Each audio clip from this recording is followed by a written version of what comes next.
ಎಲ್ರಿಗೂ ನಮಸ್ಕಾರ.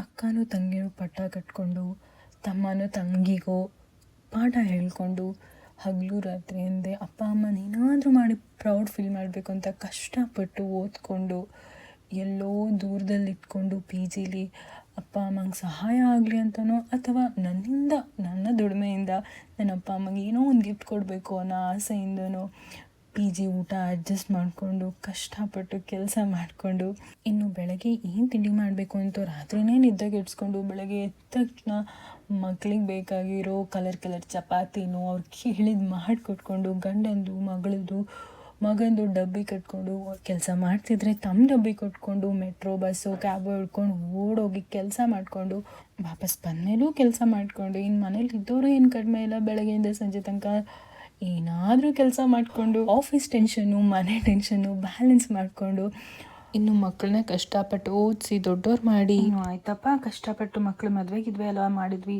ಅವ್ರನ್ನ ನೋಡ್ಕೊಂಡಿರೋಣ ಅಂದರೆ ಅವ್ರು ಬರೋ ದಾರಿನೇ ಕಾಯ್ತಾ ಕೂತ್ಕೊಂಡು, ಇನ್ನು ಅಜ್ಜಿ ಪಟ್ಟ ಸಿಕ್ಕ ಮೇಲೆ ಮಗಳು ಬಾಣಿತನ ಮಾಡಿ ಅವಳನ್ನ ಅಳ್ತಾ ಕಳಿಸ್ಕೊಟ್ಟು ಮತ್ತೆ ಯಾವಾಗ ಮೊಮ್ಮಕ್ಕಳನ್ನ ನೋಡ್ತೀನೋ ಅಂತ ಕಾಯ್ತಾ ಕೂತ್ಕೊಂಡು ಲೈಫ್ನ ಲೀಡ್ ಮಾಡ್ತಿರೋ ಪ್ರತಿಯೊಂದು ಹೆಣ್ಣಿಗೂ ಹ್ಯಾಪಿ ವುಮೆನ್ಸ್ ಡೇ. ಒಂದು ಸ್ಪೆಷಲ್ ಮೆಸೇಜ್ ನಮ್ಮ ಟೀಮ್ ಲೀಡ್ಸ್ ಅಥವಾ ಮ್ಯಾನೇಜರ್ಸಿಂದ ನಮಗೆಲ್ಲರಿಗೂ ಸಿಕ್ಕಿತ್ತು. ನನ್ನ ಟೀಮ್ ಲೀಡಿಂದ ನನಗೆ ಸಿಕ್ಕಿದ ಮೆಸೇಜ್ ಹೀಗಿತ್ತು: To the strongest woman in the team and company, Meghana, I would like to take the moment to sincerely appreciate your dedication and the consistent effort putting out every day, despite her personal problems, is truly appreciated. She is truly egoistic and challenge herself when it comes to learning.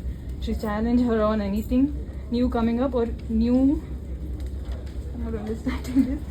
role that shows her character. Thank you for all your hard work. We all love you. Thank you. We all love you, so Meghana. much. All the women out there, Happy Women's Day.